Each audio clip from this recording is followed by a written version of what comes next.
بسم اللہ الرحمن الرحیم۔ شروع اللہ تعالیٰ کے نام سے جو نہایت مہربان اور رحم کرنے والا ہے۔ محترم حاضرین، آج میں آپ کے لیے ایک ہیرے کے سیب کی زبردست داستان لے کے آئی ہوں۔ میری آپ سے متبانہ گزارش ہے کہ اس ویڈیو کو اینڈ تک ضرور دیکھیں۔ ایک شہزادہ بہت نیک اور رحم دل تھا۔ اس کی رعایا اس سے بہت خوش تھی۔ شہزادہ شادی نہیں کرنا چاہتا تھا۔ ایک دن اس کے ایک وزیر نے تنگ آ کر کہا، میرے آقا، اگر آپ ہمارا بادشاہ بننا چاہتے ہیں تو آپ کو شادی کرنی پڑے گی، اگر یہ آپ کی خوشی ہے۔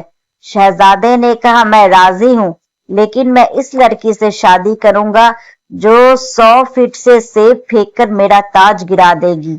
کچھ دنوں کے بعد وزیروں نے تمام خوبصورت لڑکیوں کو محل میں جمع کیا۔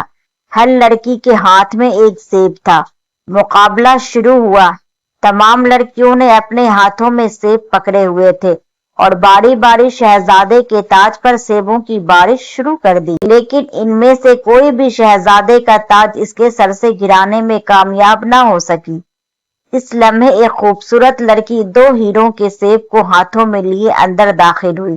اس کی بڑی بڑی آنکھیں ستاروں کی طرح روشن تھی اور وہ بہت خوبصورت تھی۔ کیا مجھے بھی اس مقابلے میں شرکت کی اجازت دی جائے گی؟ وہ 100 فٹ دور چلی گئی اور سیب پھینک دیا۔ تاج بادشاہ کے سر سے اڑ کر گر گیا۔ سب نے خوشی سے تالیاں بجائی۔ یہ دیکھ کر شہزادہ بالکل ہکا بکا رہ گیا۔ لڑکی وہاں سے اچانک غائب ہو گئی۔ جاؤ اور اس لڑکی کو کہیں سے بھی ڈھونڈ کر لاؤ۔ مہاراج، ہم نے پوری سلطنت تلاش کر لی ہے، لیکن اس لڑکی کے بارے میں کچھ پتا نہیں چل سکا۔ 2-3 ماہ بعد ایک بار پھر ریاست کی تمام خوبصورت لڑکیاں جمع ہو گئی۔ لڑکیوں نے سیب پھینکے، لیکن ایک بھی لڑکی شہزادے کے تاج کو گرانے میں کامیاب نہ ہو سکی۔ کیا میں اپنی قسمت آزما سکتی ہوں؟ اس دوران وہی لڑکی دوبارہ نمودار ہوئی۔ اس نے ہیروں سے بنا ایک سیب پھینک دیا۔ اس نے شہزادے کے سر سے تاج گرا دیا اور وہاں سے غائب ہو گئی۔ شہزادے کے سپاہیوں نے اسے ہر جگہ تلاش کیا، لیکن وہ کہیں نہیں ملی۔ کیا آپ کو اس لڑکی کے بارے میں کوئی معلومات ملی؟ مہاراج، اس لڑکی کے بارے میں کچھ نہیں معلومات ملی۔ اب اسے میری ضد سمجھو یا خواہش، مجھے اسی لڑکی سے شادی کرنی ہے۔ آپ فکر نہ کریں مہاراج، ایک اور سخت مقابلہ ہوگا۔ تیسری بار بھی تمام خوبصورت لڑکیاں محل میں جمع تھی۔ سب نے باری باری سیب پھینکے، لیکن کوئی بھی شہزادے کے تاج کو گرانے میں کامیاب نہ ہو سکی۔ اچانک ایک بار پھر وہی لڑکی نمودار ہوئی۔ کیا میں بھی اپنی قسمت آزما سکتی ہوں؟ ایک بار پھر اس نے ہیرے کے سیب کو مارا، شہزادے کے تاج کو گرا دیا۔ پلیز ایسے مت جاؤ، کم سے کم اپنا نام تو بتاؤ۔ لڑکی نے شہزادے کی بات نہ مانی اور غائب ہو گئی۔ مہاراج، براہ کرم اپنا کھانا کھائے، مجھے بھوک نہیں ہے۔ اب شہزادہ اداس رہتا تھا اور ہر صبح اکیلا شکار کھیلنے نکلتا اور شام کو وہاں واپس آتا۔ اب شہزادہ ہر وقت اس لڑکی کی سوچ میں گم رہتا تھا۔ ایک دن جب شہزادہ شکار پر گیا، چنانچہ راستے میں رات پڑ گئی۔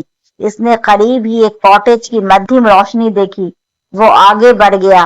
کاٹیج کے دروازے پہ 2 بدصورت لڑکیاں کھڑی تھی۔ معاف کیجیے محترمہ، میں ایک مسافر ہوں اور جنگل میں کھو گیا ہوں۔ کیا میں یہاں رات گزار سکتا ہوں؟ اگر میں کہوں نہیں، یہاں ٹھہرنے کی جگہ نہیں ہے۔ مہاراج، تم یہاں کیا کر رہے ہو؟ اندر وہ بوڑھی عورت شہزادے کو اندر لے آئی۔ اس نے اس کے لیے ایک صاف ستھرا بستر تیار کیا۔ رات کو جب شہزادہ سو گیا تو اس نے ساتھ والے کمرے سے بوڑھی عورت کو اونچی آواز میں بات کرتے سنا۔ اسے ایک لڑکی پر غصہ آ رہا تھا۔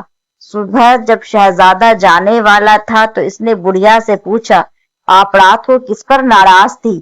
میری ایک سوتیلی بیٹی ہے، وہ خود کو بہت خوبصورت سمجھتی ہے۔